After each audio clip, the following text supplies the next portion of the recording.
Hi everyone, welcome to the press. Welcome to another week of PGA Tour action. A pretty wide slate of other stuff going on this week. We've got the Senior Open over on the PGA Tour Champion, so we got more links golf this week on the LPGA. We also have links golf at Dundonald Links for the Women's Scottish Open. We've got the 3M Open, which is what we're going to talk about today on this episode. Tomorrow we'll get into more in depth. We'll be modeling all kinds of good things that we typically do about the PGA Tour event that week. I think we had a very successful last week.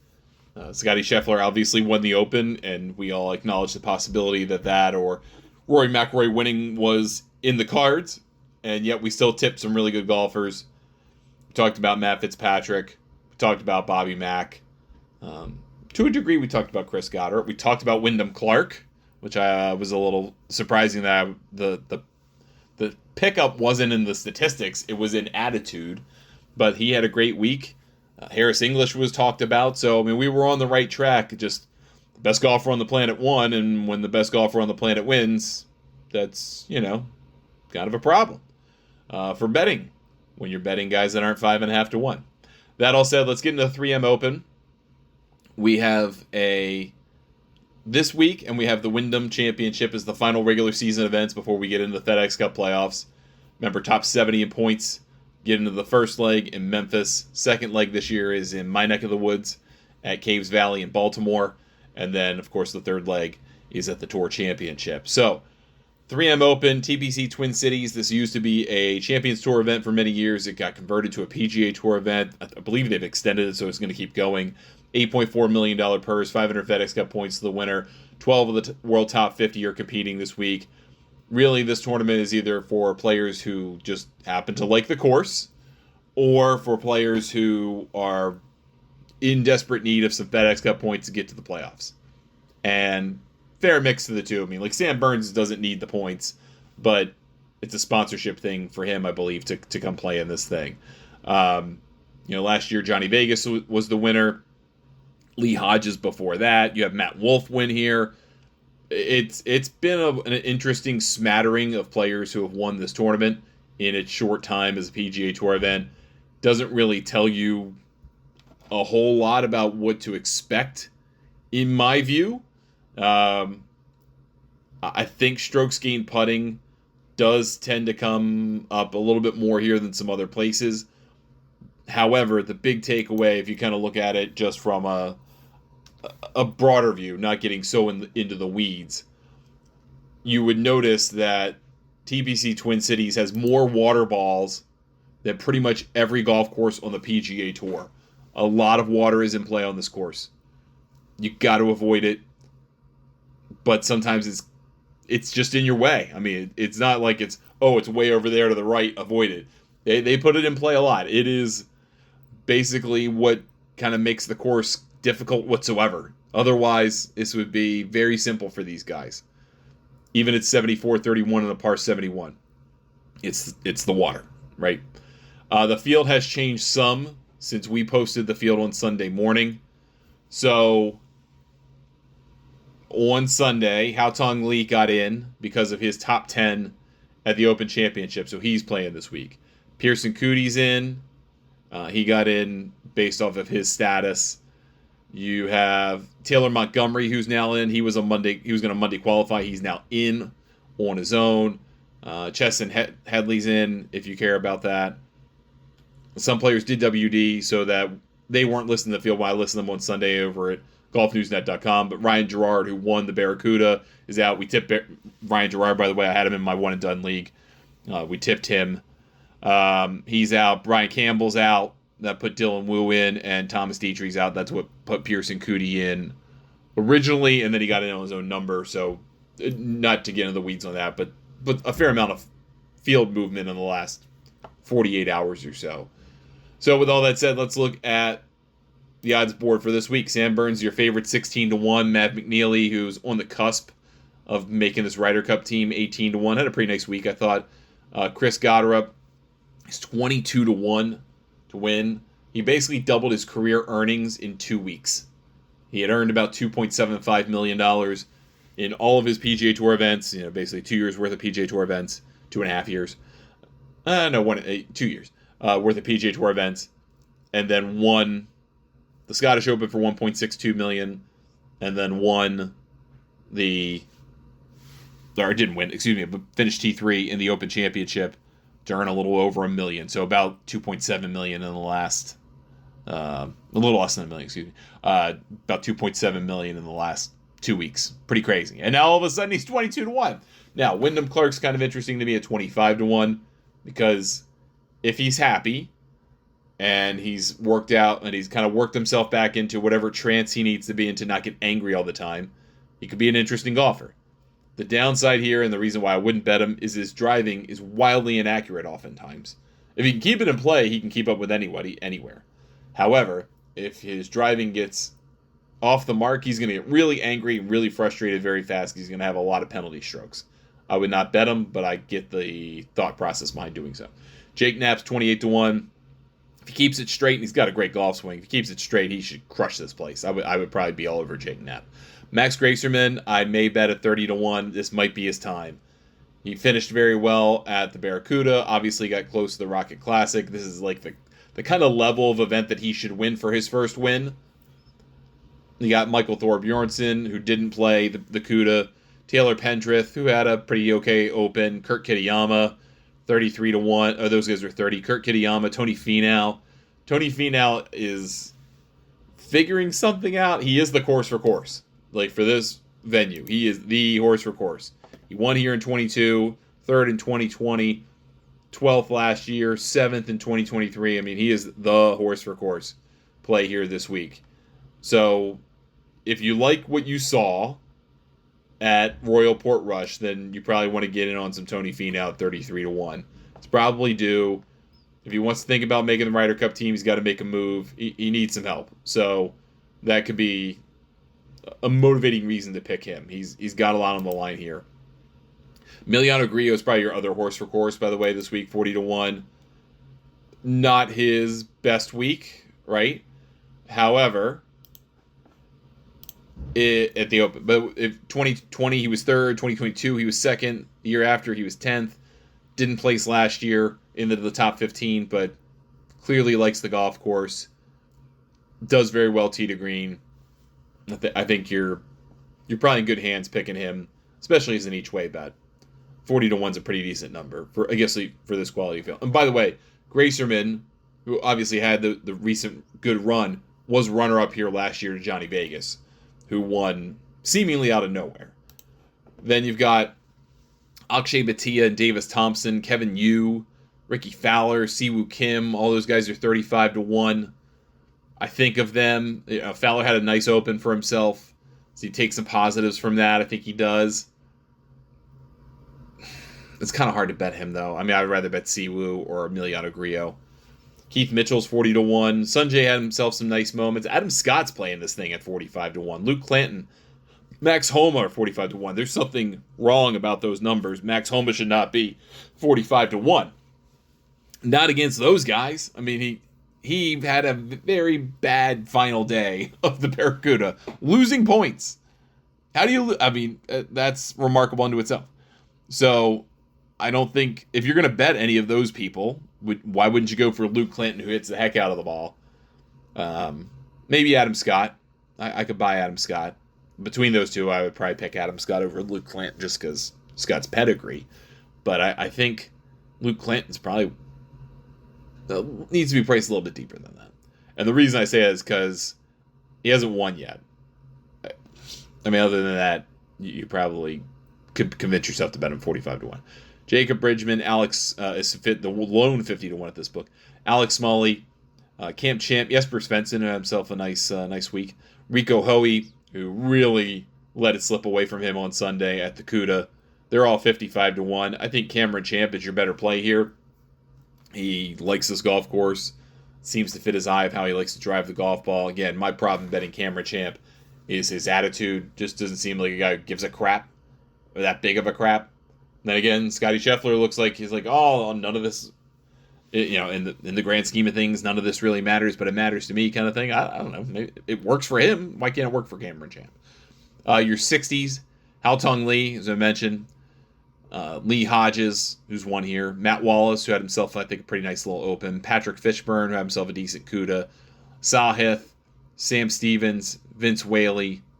They're all 60 to 1. I think of them, I would think about Kevin Roy, probably. Lee Hodges does a lot of his good work on courses with water and lots of junk in play.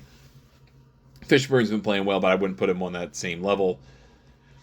Your defending champion is 65 to 1. Johnny Vegas, Matty Schmid, Nicholas Norgard are all 65 to 1. Alex Noren, Eric Van Rooyen, who was your runner-up at the CUDA. And he's a Minnesota guy. That could be interesting. I mean, I know he's not from Minnesota, but went to Minnesota. That could be a very inspirational thing, playing the hot hand. That could be an interesting play. I might bet him just on the inspiration angle at 70 to 1. Pearson Coody really kind of let me down last week. I thought he would play very well. He didn't play poorly, but I thought he would play better. Tom Kim is in that 70 to 1 number. You got Tom Hoagie and Taylor Moore at 75 to 1. Austin Eckroat is 80 to 1. Just has had a disaster of a year after 2 wins last year. Ben On at 80 to 1 is kind of interesting to me. Bezaden White's kind of interesting to me at 80 to 1. Matt McCarty at 80 to 1 I kind of like. Steven Yeager is WD'd, so he's out of... I don't know why he's still up at this book. He WD'd. Torbjorn Olsen is 80 to 1. And then you got your 90s, Gary Woodland, Bo Hostler, Andrew Putnam. I'm kind of interested in Bo Hostler. Had a really nice finish to the Barracuda. Really great final round. I think he got 16 or 17 points in the modified Stableford system. At least worth tipping, pointing him out. Chris Kirk's 100 to 1. Eric Cole's 100 to 1 on the verge of missing the playoffs. Victor Perez is 100 to 1. And then we won't do this all the way down. There's a lot of long shot guys, but they're guys that are recognizable names and aren't necessarily guys you would expect to be at this number. I mean, William Mount just won the ISCO championship, had a great final day, 110 to 1 on a golf course that was surrounded by water and was very good at preventing scoring because of the water. Maybe you want to think about him again. Jackson Suber had himself a nice Barracuda championship, 125 to 1. I keep betting Sammy Valimaki, thinking someday, surely the ball striking is going to work out. But he's 125 to 1. I'm not going to bet him. Thriston Lawrence, 150 to 1. Mildly interested in. Yeah, I can convince myself to bet him, but we'll see where we get with that. Chris Ventura, I bet him these last few weeks because you can kind of bang it around. Certainly ISCO, you can bang it around a little bit. CUDA, not quite as much. Here, not quite as much. So I probably will back off of the Ventura train this time around. Stephen Fisk at 175 to 1, I do kind of like here. I think he's a guy worth pointing out. And then that's going to do it for me.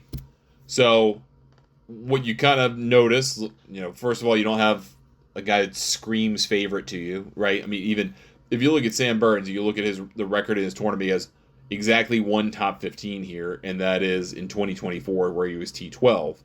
Other than that, you don't have a whole lot to work with. Patrick Fishburne was 6th here last year, at least a mildly better record.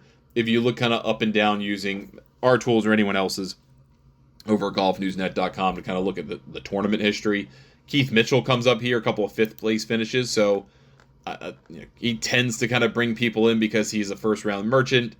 Maybe you bet him first round leader. Thinking that at 40 to 1, you probably get 30-ish to 1, 35 to 1 maybe on first round leader. Or you just bet him all the way and you hope those 5th place finishes kind of carry him a little bit. But again, he has a hard time closing the deal.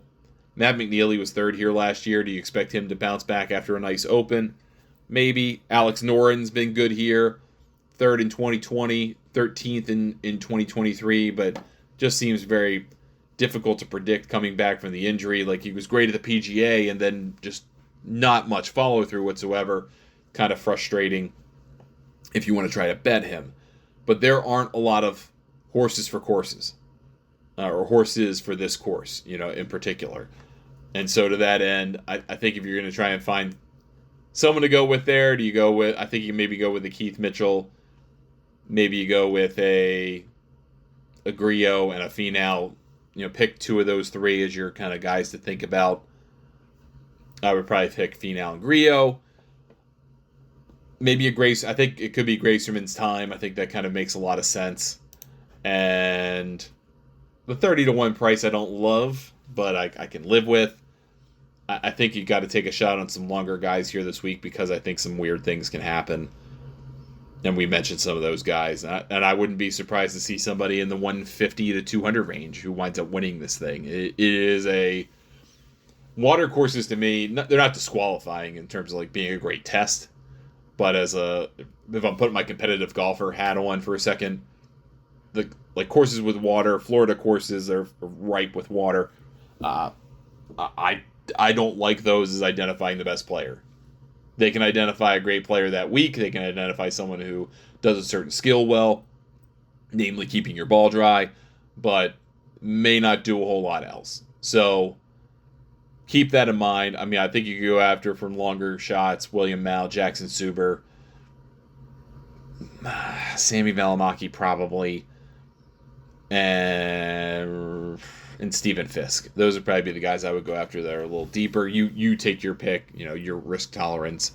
You put a pizza bet number on them, $3, $4, $5, and if you win, you get a nice weekend spending spree or something like that. I don't know. That's up to you how you decide to go after them. But let's also talk about the other events this week.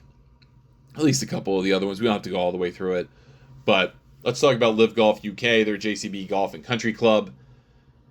You've got Bryson and Rahm at 5.5 to 1 each. You got Tyrrell Hatton at plus 650. You've got Joaquin Niemann at 9 to 1. David Puig is 20. Taylor Gooch, who won again, is 20. Abe Answer and Patrick Reed. Patrick Reed was a huge disappointment. So was Cam Smith at the Open, 22 and 25 to 1 respectively. You can go down the line from here. I think you at least need to consider for a second that Lee Westwood could do something weird. He's 80 to 1. He had himself a really nice Open Championship.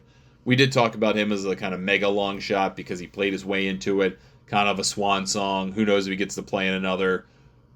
It was a cool opportunity for him. I think he might be able to continue that. This is effectively, it's not him hosting because it's Close House, but effectively him hosting this event on the LIV Golf League. Maybe he's a guy worth looking at. I'm not going to bet Neiman. I'm not going to bet Gooch. I think that was kind of a one-off. I could bet Puig. I could be interested in him there. Bryson and Rahm are almost always there. I thought Rahm had himself a nice Open. Now, obviously, it was better for Bryson. I mean, after that first round 78 when the wind blew and he just can't play in the wind. It is not his style. He hits the ball too high. It just doesn't work. But once the conditions became more favorable, more like American golf, I mean, he was all over it. So I think that's probably, if the conditions are fine, all right, fine, bet him 11 to 2. Have a great time. I wouldn't do that. I would go try to seek something mildly interesting because you do get some random winners. I mean, Bryson's won once this year. Reed's won once this year. Sergio has won once this year. And then you've got Adrian Moronk out of nowhere. You got 4 Neiman wins and Taylor Gooch. Like, what? What a weird set of winners this year on the LIV Golf Tour. So do you go after a guy like Sebastian Munoz, who's been really good this year? I mean, phenomenal. At least you get a decent price on him. You get him at 25 to 1 for a guy that has been in the top 10 of 4 tournaments and in the top 15 of 5 half the tournaments he's been in the top 10. 6 tournaments he's been in the top 15. Great year for the guy. Been phenomenal. Or do you go after someone like Abe Answer, who's been playing better lately? Had a pretty decent start to the year, then kind of trailed off in the middle. Has been better his last few times out. How about a Tom McKibben? Probably has to be inspired playing in his homeland. T5, T4 his last 2 starts on LIV. Maybe he's an interesting guy. At least that's close enough. That's 35 to 1. I think that's worth a play. I keep saying Cam Smith's been playing better, and he has been playing better, but does he kind of dust himself off after the Open and do something, or does he go and sulk for a little while? I don't know. Believe it or not, Tyrrell Hatton is 21st in the point standings on LIV. 21st. That's kind of wild. He hasn't been anything spectacular. He was great last year. Hasn't been anything spectacular. One long shot guy I think you should at least consider is Cam Tringali. He's 28 to 1, but he's played very well lately on the circuit. T9, T7 in the last 2 events. Other than that, I think you're probably reaching a little too deep. I mean, I'm even reaching a little too deep to go with Lee Westwood, to be honest with you. But, at least there's a story you can tell there to kind of be interested in that. All right, that's enough of LIV. Now, let's talk a little bit about I don't want to talk about the Senior Open. I'm not betting it. I'm sorry. You can bet it if you'd like. But let's talk about the ISPS Handa Women's Scottish Open. This is their precursor to the AIG Women's Open that they've got. So there's their final major, and it is the final major of the year when they have it in a couple weeks' time. This is an interesting field. It's not a great field. It's not a horrible field. A lot of players are skipping. But you got Minjee Lee at 9-1. Dundonald Links is the host in Scotland. It could be... Wind, I think, is a more difficult challenge for LPGA players in some sense because they don't hit it as hard as far. In other ways, I think it kind of works for them because they don't hit it as high. So, statistically speaking, female professional golfers and female golfers in general against male recreational golfers and against their male professional peers do not hit the ball as high of an apex with every club in the bag. They can keep it under the wind better. They run it in better. I think it makes it a more interesting watch for them to do play link style golf. So in one sense, it doesn't affect it quite as much. But because they don't hit it as hard, it becomes more challenging because, they hit it lower with every club in the bag, but they're also hitting more club. So they're hitting more hybrids, more woods into the wind, as opposed to their male peers who might be hitting a short iron and a wedge into a lot of holes because of the way the golf courses are set up for them. So ball striking matters. Minjee Lee obviously proved in winning the Women's PGA Championship that she's got it in the wind. So if it's windy, I love Minjee Lee. I'd love her next week as well. Nelly Korda, I'm not betting at 11-1 because she's shown no sign of winning. Lottie Wode is making her professional debut this week, 16-1. That's kind of crazy. But she finished, tied for third or whatever it was at the Evian Championship. She won by 6 as an amateur in the Women's Irish Open. That was on a Parkland-style course, but it is in Ireland, subject to that kind of weather, and she dominated. I'm not betting her at 16-1, but I wouldn't be surprised if she plays well. Megan Kang, I like in the wind. Rio Takeda is kind of interesting at 22-1. Helen Bream had herself a really, really nice week at the Amundi Evian Championship, 40-1. I dismissed her then. Maybe I'm going too much the other way to at least embrace her as a potential option now. Austin Kim is 55-1. I would like to talk about her this week and for the Open. I think she could be a surprise. She's heading in the right direction. She's going to be a winner. She could be a winner in a big way.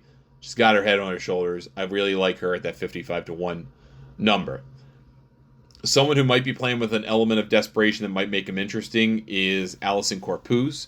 She's 50th in the Rolex rankings, about to fall out of the top 50 unless she does something pretty nice here. That doesn't really dictate everything, and she's still got a long window of exemption from winning the U.S. Women's Open at Pebble Beach, but there is kind of a psychological thing about being a top 50 player. Might have something to say about it this week at 90-1. Other than that, Miranda Wang at 125-1 could be interesting to me. Kara Gaynor had herself a really nice Evian Championship. She stumbled on Sunday. She's 175-1. This is a little bit of a lighter field, right? Because this is a co-sanction with the LET and it's not a major championship. I could be interested in her at that number. And that's probably the extent of it for me. I'm not going to bet very heavily on this, but just trying to make the case to you for your favorite, Minjee Lee, but also do you go after a player who plays, and Esther Hensley plays pretty well in the wind as well. She's 22-1. I don't know where Charlie Hall's at. She's also 22-1, but she fainted twice at the Amundi, dealing with an illness. Hopefully she's recovered and well, but I would be a little iffy about that. Leona McGuire had herself a pretty decent Evian Championship, but again, 40-1 just kind of feels a little too short. I think you go after an Austin Kim, maybe a Sei Young Kim, maybe, and then maybe even a Lindy Duncan had herself. I mean, when she made her name for herself at the Chevron Championship, it was in windy, difficult to control conditions, and then Allison Corpuz, I think, is worth a look as well. We don't have odds up for the Corn Ferry Tour event this week, which is the NV5 Invitational out just outside of Chicago.